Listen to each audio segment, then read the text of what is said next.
buenas a todos, bienvenidos un día más a Real Madrid Fans y hoy vamos con una de momentos históricos. Y hoy no voy a hablar de uno de los momentos históricos, voy a hablar de el momento histórico. Voy a hablar del momento del partido para mí más feliz de mi vida, que fue el de la 10ª Copa de Europa del Real Madrid. 12 años llevábamos esperando para volver a ver al Real Madrid en una final de Champions y al final llegó ese día en Lisboa en el que iba a haber derbi madrileño, primer derbi madrileño en una final de Copa de Europa, que no iba a ser el último en estos últimos años, y bueno, una final absolutamente apasionante. Yo la viví en la pantalla gigante del Santiago Bernabéu y la verdad es que fue una experiencia tremenda. El Real Madrid se presentaba era el campeón de Copa contra el campeón de Liga. El Real Madrid venía de haber ganado la final ante el FC Barcelona de la Copa del Rey y el Atlético de Madrid había hecho lo propio en la Liga porque se jugó la Liga en la última jornada en el Camp Nou y el gol de Godín para sacar el empate de ahí pues le valió para hacerse el campeonato, le valió para conseguir el campeonato liguero español, con lo cual el que ganara la Champions, ya evidentemente si de por sí ya ganar la Champions es la hostia, era premio ya no doble, triple, porque le ganabas al eterno rival de la ciudad y además kilo por kilo era el mejor equipo del mundo del momento, con lo cual por lo menos a nivel de títulos y la verdad que adornaba la temporada y de qué manera. El Real Madrid tenía que afrontar la final con una serie de contratiempos, como podían ser, por ejemplo, pues las bajas de Pepe y de Xabi Alonso, que recordemos que no podía estar por sanción, además de que no podía contar, pero esto ya hacía días, con José Rodríguez por el tema de esa grave lesión de rodilla que sufrió en el partido ante el Schalke en octavos de final de la misma competición de la Champions. El Atlético de Madrid llegaba con un Diego Costa renqueante y que a la postre yo creo que evidentemente pues perjudicó al Cholo Simeone para cuando tuvo que confeccionar la alineación. Yo creo que tuvo más en cuenta todo lo que le dio a lo largo de la temporada y quiso premiarle, arriesgó poniéndolo y no le salió bien porque creo que fue en el minuto 7 que ya tuvo que ir sustituido, pero voy a analizar más a fondo sobre todo el 11 que propuso Carlo Ancelotti. El Real Madrid se plantó en la final con el 4-3-3 con el que venía jugando, pero tenía evidentemente con las bajas que he mencionado que hacer cambios a la fuerza y tenía que innovar, y la verdad es que tener que innovar en una final de la Champions es cuanto menos arriesgado. Salió con Iker Casillas en portería, Dani Carvajal en el lateral diestro, centro de la zaga con Varane, que por aquel entonces se disputaba los minutos con Pepe, pero era más titular Pepe que Varane, Sergio Ramos en el flanco izquierdo del centro de la zaga y luego en el lateral zurdo optó por Coentrao, premiando así el rendimiento que este había dado tanto en la final de Copa del Rey como en las semifinales contra el Bayern Múnich. Además, cabe añadir que Marcelo venía de lesión y que era una temporada en que los dos laterales estaban turnándose mucho el puesto de lateral zurdo titular del Real Madrid. El centro del campo, que es donde más tuvo que innovar el Real Madrid, tuvo que salir con Sami Khedira como mediocentro defensivo en detrimento de que Xabi Alonso, insisto, estaba sancionado. No quiso apostar por aquel entonces por Casemiro, que le había dado muy buen resultado en el campo del Dortmund en esos minutos que disputó, pero es verdad que quizás estaba muy verde como para ponerlo ya de titular en una final de Champions como la que se presentaba, y decidió tirar del oficio y de la veteranía y experiencia que tenía por aquel entonces Sami Khedira para ubicarlo un poquito más retrasado de su posición habitual y ponerlo de mediocentro defensivo. Como escoltas de Sami Khedira estaban Luka Modric por un lado y Ángel Di María, insisto, en la demarcación en la que a mí más me gusta Ángel Di María. A mí me gusta, ya lo sabéis, como interior, pero sobre todo fajándose en esa posición para mí de todocampista, en la que sube, baja, a veces se ofrece más al interior, apoya al centro, y a mí la verdad que Ángel Di María en esa final, de hecho fue elegido mejor jugador de la final y con todo merecimiento porque hizo una final para mí descomunal el argentino. Y luego pues la tripleta arriba, la BBC, el Bale, Benzema, Cristiano, ya famoso e histórico, y que evidentemente hay que destacar que es verdad que Cristiano hizo un partido de mierda, pero Cristiano Ronaldo esa final la jugó lesionado. Él, bueno, no 100% lesionado, pero yo os digo que quizás de haber sido un partido, una tesitura distinta, probablemente no lo hubiera disputado porque él no estaba al 100%. Recordemos que Cristiano Ronaldo por aquellas temporadas quizás pecaba en exceso de querer jugar demasiados minutos para poder dar demasiados, para poder destacar sus números a nivel individual, pero eso penalizaba un poco al equipo en el sentido de que él no ofrecía su mejor versión porque llegaba bastante agotado a final de temporada. Y después esto con Zidane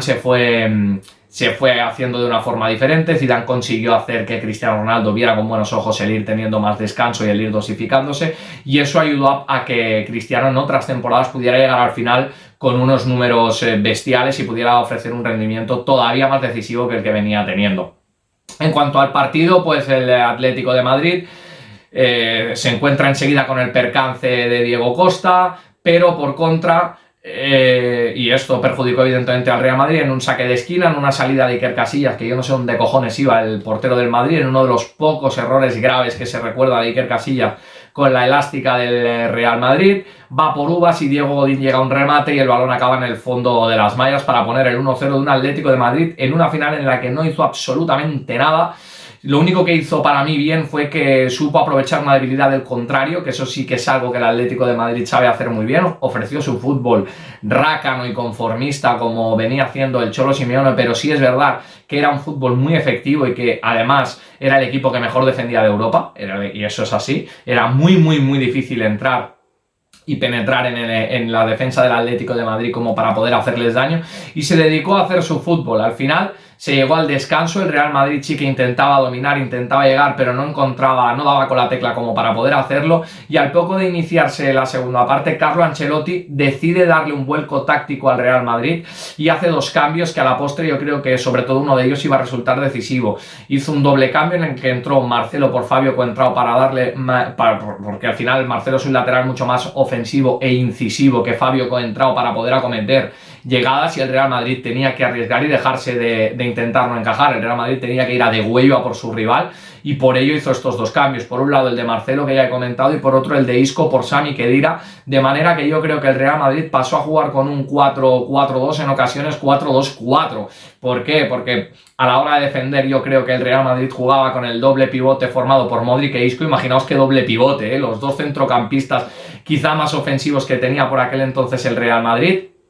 Y luego en las bandas, en una estaba Gareth Bale y en la otra Ángel Di María, que ya se ubicaba más como volante que no tanto como interior. Y por último, pues arriba sí que estaban Cristiano y Benzema, que a la postre Karim sería sustituido por el colchonero a muerte de Álvaro Morata, que jugó unos minutos en esa final. Sí que es verdad que el tío salió con ganas y yo creo que aportó bastante más garra que la que estaba ofreciendo Karim Benzema, que ni mucho menos tuvo su día. Al final, cuando ya estaban los jugadores del Atlético de Madrid yendo a por el champán para celebrar la consecución de la Copa de Europa, ya estaba todo perdido. Yo recuerdo que estaba llorando en la grada del Santiago Bernabéu, y pasé de llorar de pena a llorar de absoluta alegría, porque ese golazo de Sergio Ramos que hizo que cambiara absolutamente todo a centro de Luka Modric, que fue brutal, que Thibaut Courtois no pudo llegar a pesar de que se estiró súper bien, pero es que Sergio Ramos pega un cabezazo inapelable cuando nadie creía. Bueno, todos estábamos en el Bernabéu chillando, evidentemente también en Lisboa, que sí se podía, pero realmente estaba muy crudo. El Real Madrid nos demostró una vez más por qué hay que ser del Real Madrid, por qué hay que creer siempre, por qué es el único equipo que es capaz de hacer posible lo imposible. Y evidentemente todos sabíamos que si el Real Madrid empataba esa final, el desenlace finalmente sería la victoria, porque estaba mucho más entero físicamente que el Atlético de Madrid, y porque sin que fuera un partido en absoluto brillante, el Real Madrid propuso muchísimo más fútbol que el Atlético de Madrid, que simplemente se vio que pudo llegar a la prórroga por una cagada del contrario, y en absoluto fue por mérito del propio Atlético de Madrid. Es cierto que también es una virtud y un don el poder saber